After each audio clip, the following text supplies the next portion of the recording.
your blue-eyed boy, isn't he, at the moment, Mr. Halsey? No. Here's Barmby. Deflection, and in! And what a moment for the veteran Nick Barmby! There may have been a hefty nick on it, but try taking that goal off him, and Hull are up to their tricks again in North London. Well, oh well. Have we got another story in our hands?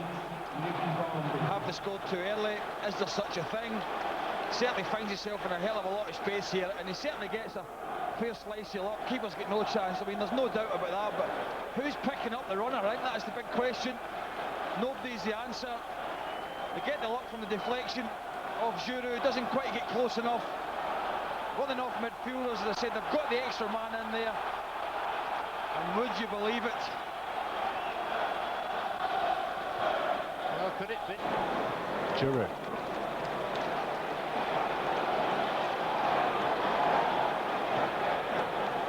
Kieran Gibbs.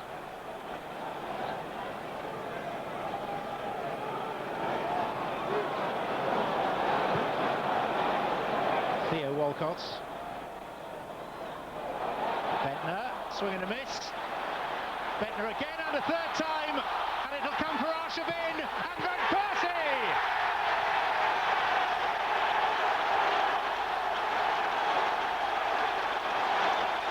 Not so much celebration as sheer relief. Well, Bentner does brilliantly here, but they waited and they waited and they wondered, was it coming? Could Hull see it out? And okay, a little bit of luck there from Bentner in the first place because he miskicks it, but then he does well to battle back. Arshavin realises that the more difficult chance is going to be striking it from where he is. Van Persie's wide open, and on his weaker right foot, 6 yards out, he's not going to miss from there. He's only hit the crossbar a couple of minutes ago from a header from a corner kick. And well, just what Arsenal needed when the game looked as if it was ebbing away from them, John.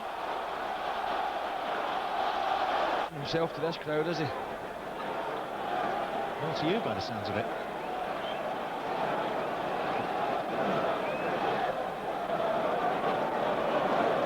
Samir Nasri.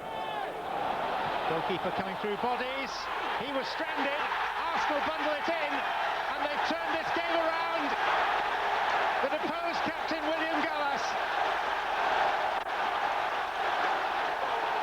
Question mark about a possible offside, but no flag.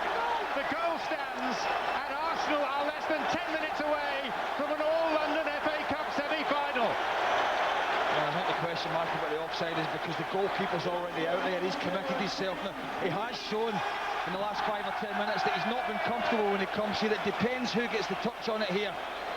That's the big question. Does it come off the keeper? Does he flick it with as he tries to punch it and it slides back in? It's very difficult to see who gets that touch on it. What you can't deny is it's Gallas that gets himself in there. We'll get a good look at it here. And it comes off Giroud. And Gallas is offside. It's not given. And he puts it in the back of the net. Hull might feel aggrieved about that.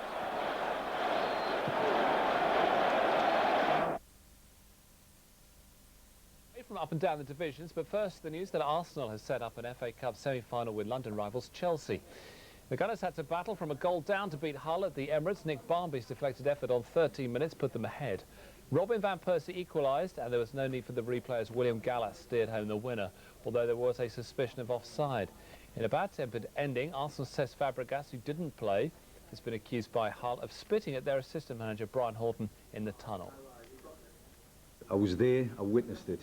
He spat at my assistant manager down the tunnel. That's their club captain. Hopefully he's proud of himself. Was that in his direction, or did he hit him? He spat at his feet. What was the preamble to that, Phil? We just lost the game unfairly. But did anything else happen in the tunnel before he spat at him? No. Arsene didn't shake your hand, did he? He never does. You find that disrespectful? Did you ask him the same question when we beat them at the Emirates? Or do you ask him that question? I don't know. Well, normally it's etiquette, isn't it, for managers to shake hands? It is, yes, it is. Maybe he was a little bit sore to speak to him last time. I don't know. I've no idea. He got his revenge at the KC Stadium. I don't know. Phil, was that incident happen at half time or at the end of the match? At the end of the game. At the end of the game. Did anything happen between Brian and Arsene Wenger at half time? No. I haven't seen anything. I went early in and haven't seen anything at all. You wouldn't think Phil Brown would lie about it, though, would you? Sorry? You wouldn't think Phil Brown would lie about it, would you? I mean, to say it in front of cameras and all the journalists.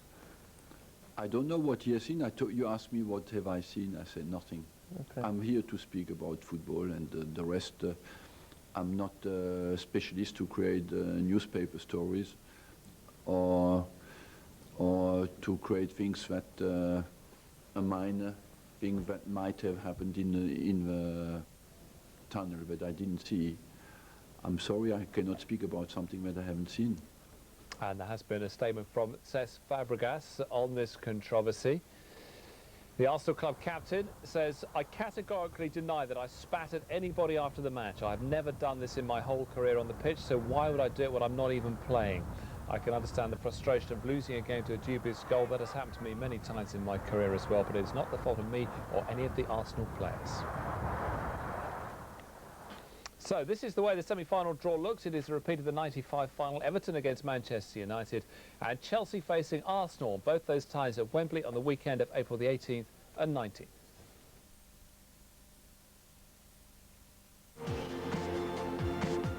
The black and white slipped deeper into the brown stuff with this defeat at the hands of Arsenal, who had the lion's share of 4 quick goals in the middle of the second half. It may or may not have been different if the penalty conceded here in the middle of the first half had been converted by Martins. It wasn't. Later, much was made of Stephen Taylor's absence from the pitch at a critical point, but he was lucky to be anywhere but the dressing room after this on Arshavin, who, it had to be said, soon recovered to set up Arsenal's first. 56 minutes on the clock. Arshavin. Newcastle have Stephen Taylor off the field of play, receiving treatment.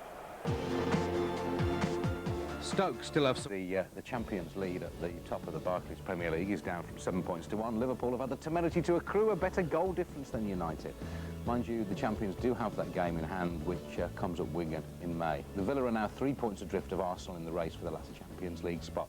Wigan head a number of clubs, including Man City, in contention for 7th, which will probably yield a place in Europe.